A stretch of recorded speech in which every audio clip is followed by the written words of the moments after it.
Hello student, today I talk about a topic which is related to chapter number 6 molecular basis of inheritance and the topic name is transforming principle which is given by the Griffith. So first of all student हम इस importance को understand करेंगे कि हम क्यों यहाँ पे transforming principles को पढ़ रहे हैं, क्यों ग्रिफिथ ने ट्रांसफॉर्मिंग प्रिंसिपल को प्रपोज किया था. So as you know that student कि जब search for the genetic material की प्रोसेस चल रही थी, सो हम जानते हैं कि जब फ्रेडरिक मिक्सचर साइंटिस्ट ने न्यूक्लिक एसिड को प्रपोज किया, न्यूक्लिक एसिड की थ्योरी को प्रपोज किया एंड ये एक्सप्लेन किया कि न्यूक्लिक एसिड एक थिंग है जो कि न्यूक्लियस में प्रेजेंट है और उसके साथ ही साथ प्रिंसिपल्स ऑफ इनहेरिटेंस जो है ग्रेगर मेंडल ने प्रपोज किए और लेकिन ये लोग ये नहीं एक्सप्लेन कर पाए कि डीएनए ही एक्ट कर रहा है as a genetic material.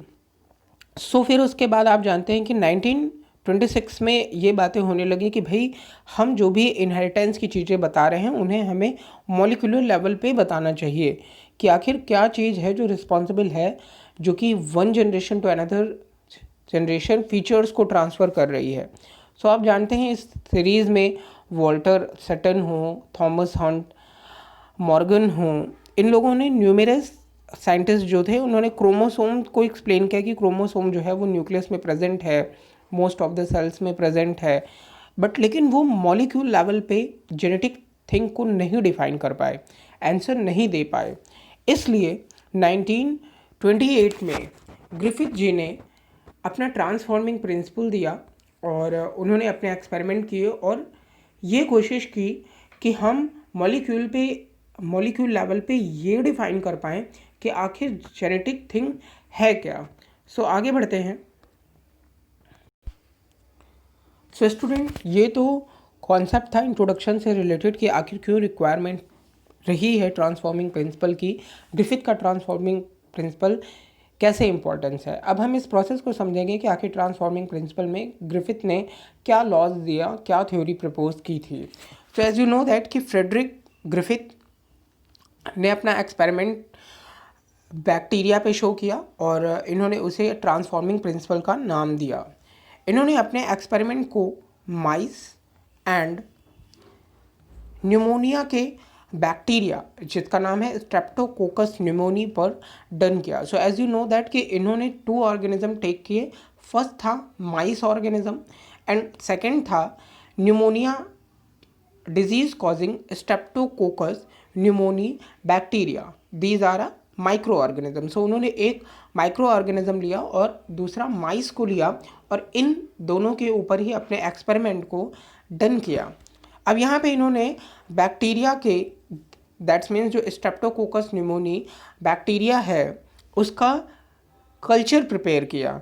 That means कि इन्होंने डेवलप किया इन द लेबोरेटरी में और उसमें इन्होंने क्या किया कि इन्होंने 2 टाइप के स्ट्रेन्स के बैक्टीरियाज को देखा. अब यहाँ पे जो 2 टाइप के स्ट्रेन्स के बैक्टीरिया हैं उन्हें हम ऐसे अंडरस्टैंड करेंगे कि जब इन्होंने कल्चर प्लेट पे स्ट्रेप्टोकोकस न्यूमोनिया के या न्यूमेनोकोकस के बैक्टीरिया को ग्रो कराया तो वहाँ पे कुछ ऐसे बैक्टीरिया थे जिन्होंने स्मूथ साइनी कॉलोनीज प्रोड्यूस की और कुछ दूसरे थे जिन्होंने रफ कॉलोनी प्रोड्यूस की. सो इन्होंने फर्स्ट स्टेज में जो बोला कि जो पहले बैक्टीरिया हैं जो साइनी कॉलोनी प्रोड्यूस कर रहे हैं उसे उन्होंने एस स्ट्रेन नाम दिया. ओके एंड जो सेकंड थे जो कि साइनी कॉलोनीज या स्मूथ कॉलोनी नहीं प्रोड्यूस कर रहे थे उसे इन्होंने रफ स्ट्रेन या आर स्ट्रेन के बैक्टीरिया का नाम दिया. अब हम इस रीज़न को समझते हैं कि क्यों एस स्ट्रेन या स्मूथ साइनी कॉलोनीज़ की बैक्टीरियाज फॉर्म हो रहे हैं और क्यों आर या फिर रफ स्ट्रेन के बैक्टीरिया फॉर्म हो रहे हैं. सो जो बैक्टीरिया म्यूकस सेक्रेट कर रहे थे या अपने ऊपर एक पॉलीसेकेराइड की कोट का फॉर्मेशन कर रहे थे उसे उन्होंने एस स्ट्रेन की बैक्टीरिया नाम दिया. और जो बैक्टीरिया ऐसा नहीं कर रहे थे दैट्स मीन जिनमें पॉलीसेकेराइड या जो भी म्यूकस की लेयर है, म्यूकस की कोट है, वो नहीं फॉर्म हो रही थी, उसे इन्होंने रफ स्ट्रेन या आर स्ट्रेन बैक्टीरिया बोला. देन उसके बाद इन्होंने क्या किया कि इस कॉन्सेप्ट को दिया।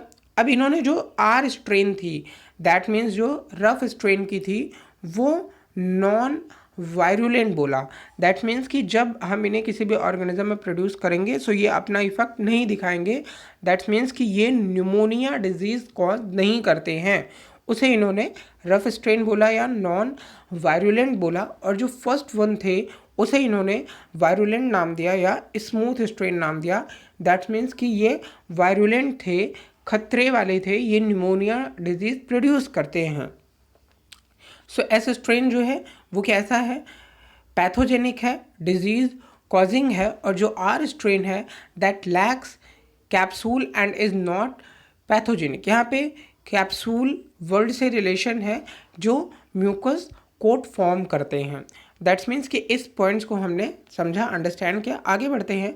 अब इन्होंने क्या किया कि जो आर स्ट्रेन की बैक्टीरिया थे, अब आर स्ट्रेन के जो भी बैक्टीरिया हैं, स्ट्रेप्टोकोकस न्यूमोनी है, वो नॉन वायरुलेंट हैं। सो उन्होंने क्या किया कि उसे उन्होंने इंजेक्ट कराया माइस में।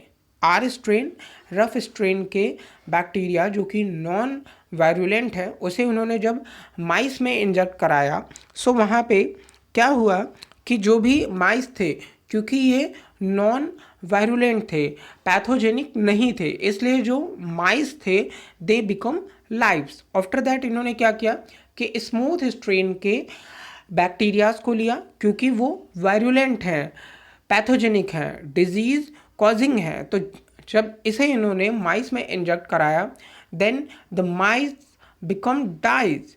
तो वहाँ पे जो भी माउस थे वो डाई हो गए। अब उन्होंने इस कॉन्सेप्ट को तो अंडरस्टैंड कर लिया कि कौन वायरुलेंट है और कौन नॉन वायरुलेंट है, लेकिन अब इन्हें इस कॉन्सेप्ट को दिखाना है कि क्या चीज़ है जो ट्रांसफॉर्म होती है। सो अब इन्होंने क्या किया कि जो स्मूथ स्ट्रेन के बैक्टीरिया थे उसे उन्होंने हीट किल्ड किया।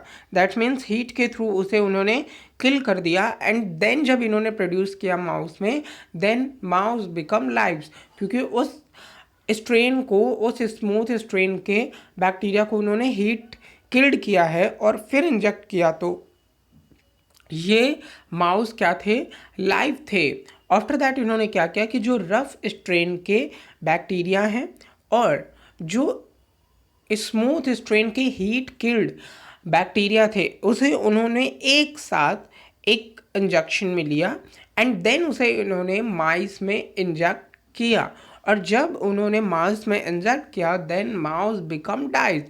तो उन्होंने फोर्थ स्टेज में देखा कि जब इन्होंने हीट स्ट्रेन या हीट किल्ड स्मूथ स्ट्रेन को और रफ स्ट्रेन को एक साथ टुगेदर ले आए, देन उन्होंने जब बैक्टीरिया में माइस में प्रोड्यूस किया, इंजेक्ट किया, देन जो भी माउस थे दे बिकम डाइज। तो आफ्टर दैट इन्होंने कंक्लूजन निकाला कि कुछ तो ऐसा है जो आर स्ट्रेन बैक्टीरिया में ट्रांसफॉर्म हुआ है heat killed S strain bacteria से। दैट मीन्स कि जो हीट किल्ड एस स्ट्रेन की बैक्टीरिया थी उनसे कुछ ट्रांसफॉर्म हुआ है आर स्ट्रेन में, और इसी के बेस पे इन्होंने ट्रांसफॉर्मिंग प्रिंसिपल दिया और इसे ट्रांसफॉर्मिंग प्रिंसिपल नाम दिया। सो ये जो ट्रांसफर्ड चीज़ थी वो हीट किल्ड एस स्ट्रेन से ट्रांसफ़र हुई थी एंड ये इनेबल थी आर स्ट्रेन में सिंथेसिस करने में स्मूथ पॉलीसैकेराइड कोट को। दैट्स मीन्स कि स्मूथ कोटिंग जो है वो सिर्फ एस स्ट्रेन में प्रेजेंट थी, लेकिन जब वो आर स्ट्रेन में उसने ट्रांसफॉर्म किया, सो आर स्ट्रेन की जो बैक्टीरिया थी उसमें वो कोटिंग पॉलीसैकेराइड फॉर्म होने लगा, जिसकी वजह से आर स्ट्रेन की बैक्टीरिया भी क्या हो गई, वायरुलेंट हो गई, पैथोजेनिक हो गई।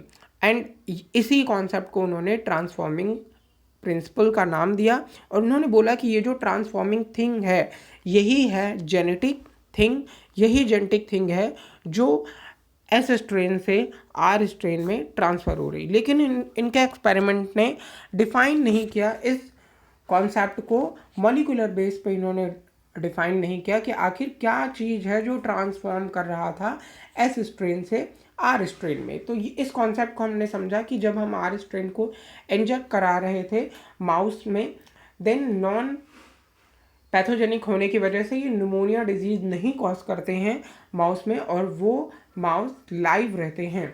एंड जब हमने एस स्ट्रेन को इंजेक्ट कराया था माउस में, देन वहाँ पे निमोनिया डिजीज कॉज हो रही थी और वो माउस डाई हो रहे थे।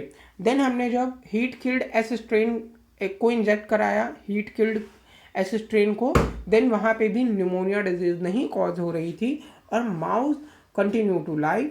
देन जब हमने एस स्ट्रेन और आर स्ट्रेन दोनों को मिक्स इंजेक्ट कराया माउस में, then that causes the pneumonia and mouse dies. तो ये ओवरऑल इनका ट्रांसफॉर्मिंग प्रिंसिपल था। देन हमने कंक्लूजन भी यहाँ पे स्टडी किया कि जो आर स्ट्रेन के बैक्टीरिया हैं वो ट्रांसफॉर्म हो रहे हैं heat killed S strain bacteria में, और जो ट्रांसफॉर्मिंग आर स्ट्रेन में थिंग है वो एस स्ट्रेन से आ रही है। और वो क्यों आ रही है? Due to the genetic material. And यहाँ पे इन्होंने जिस कॉन्सेप्ट को नहीं दिया, जो कॉन्सेप्ट ये नहीं डिफाइन कर पाए, वो था biological nature of genetic material. So इस एक्सपेरिमेंट के थ्रू बायोलॉजिकल बायोकेमिकल नेचर को ये नहीं डिफाइन कर पाए, बट इनके ट्रांसफॉर्मिंग प्रिंसिपल को वैल्यू दी गई। बट इनके इस डिफाइन ना होने की वजह से ये सर्च हम नहीं कर पाए कि आखिर जेनेटिक थिंग है क्या। सो आई होप कि आप इस कॉन्सेप्ट को अंडरस्टैंड कर पाए होंगे। अगला फिर एक एक्सपेरिमेंट दिया गया और वो एक्सपेरिमेंट था biochemical characteristic of transforming principle. इस कॉन्सेप्ट को भी हम यहाँ पे अंडरस्टैंड करेंगे।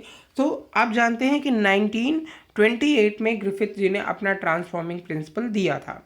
एंड आफ्टर दैट 1933 टू 1944 में 3 साइंटिस्ट थे, जिनमें कि Oswald Avery, Colin MacLeod and Maclyn McCarthy.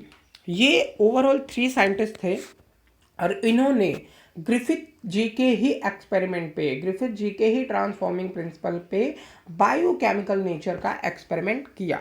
और इन्होंने ये डिटरमाइन भी किया कि आखिर क्या है जो कि एस स्ट्रेन के बैक्टीरिया से आर स्ट्रेन में ट्रांसफॉर्म हो रहा है। सो इस कॉन्सेप्ट को इन्होंने यहाँ पे डिफाइन किया। और इन्होंने क्या किया? इन्होंने मॉलिक्यूल्स को प्यूरिफाइड किया। दैट्स मीन्स कि जो बैक्टीरिया के स्ट्रक्चर थे उसमें से उन्होंने 3 थिंग्स को, प्रोटीन को, डीएनए को और आरएनए को heat killed S strain bacteria से टेक किया। And after that they added, और फिर उन्होंने क्या किया? उसमें ऐड किया सम डाइजेस्टिव एंजाइम्स को ऑफ ईच। दैट्स मीन्स इन्हें ये देखना था कि आखिर प्रोटीन, आरएनए या डीएनए में क्या है जो जेनेटिकली ट्रांसफ़र हो रहा है, क्या है जो एस स्ट्रेन से आर स्ट्रेन में ट्रांसफ़र हुआ है। इस कॉन्सेप्ट को अंडरस्टैंड करने के लिए इन्होंने पहले इन मॉलिक्यूल को प्यूरिफाइड किया। दैट्स मीन्स कि उस हीट किल्ड एस स्ट्रेन के बैक्टीरिया से प्रोटीन, डीएनए एंड आरएनए को टेक किया एंड देन उसमें ऐड किया डाइजेस्टिव एंजाइम को। अब ये जो भी डाइजेस्टिव एंजाइम होंगे वो प्रोटीन के डाइजेशन से, डीएनए के डाइजेशन से और आरएनए के डाइजेशन से रिलेटेड होंगे। आगे कॉन्सेप्ट को समझते हैं। तो यहाँ पे इन्होंने क्या किया कि जब अगर इन्हें प्रोटीन के डाइजेशन के लिए एंजाइम यूज़ करना है, सो आप अच्छे से जानते हो कि यहाँ पे जो प्रोटीन डाइजेस्टिव एंजाइम्स है that is the proteases.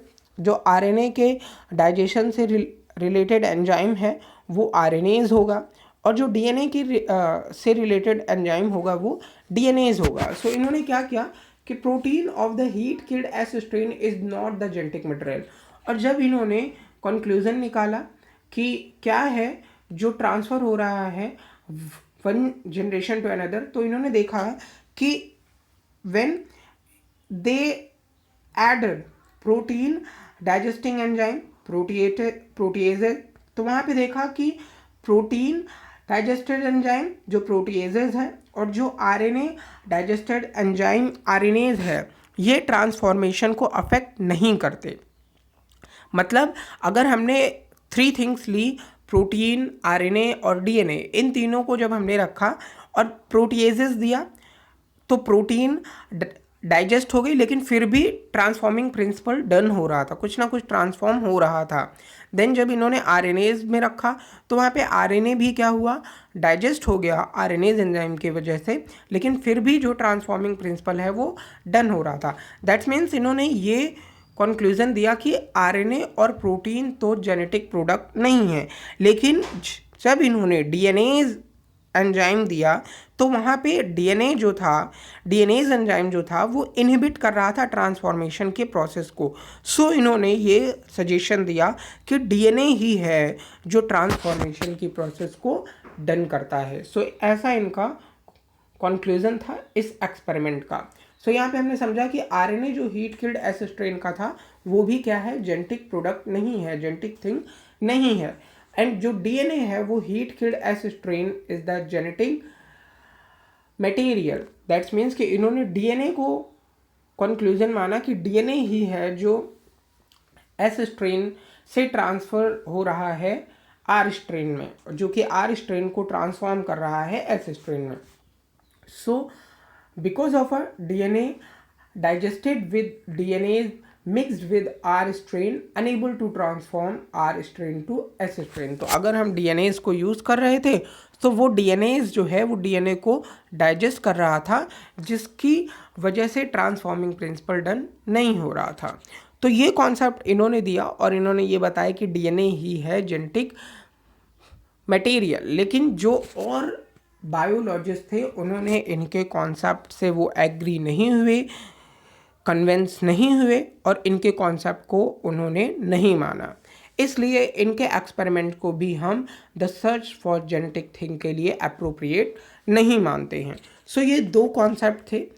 Next video में हम बात करेंगे the genetic material is DNA, जहाँ पे ये एक्सप्लेन हुआ ओवरऑल कि हाँ जेनेटिक मटेरियल है क्या। तो हमने अगर हम दोनों इन एक्सपेरिमेंट के कंक्लूजन को दें तो हम यहाँ पे ये बात करते हैं कि ग्रिफिथ जी का ट्रांसफॉर्मिंग प्रिंसिपल और biochemical characteristic of a transforming principle, ये कंक्लूजन देने में या ये रिपोर्ट देने में नहीं सफल हुए, नहीं सक्सेस हुए कि डीएनए ही जेनेटिक मटेरियल है। So thank you student, I hope आप इसे अंडरस्टैंड कर पाए होंगे। So thank you.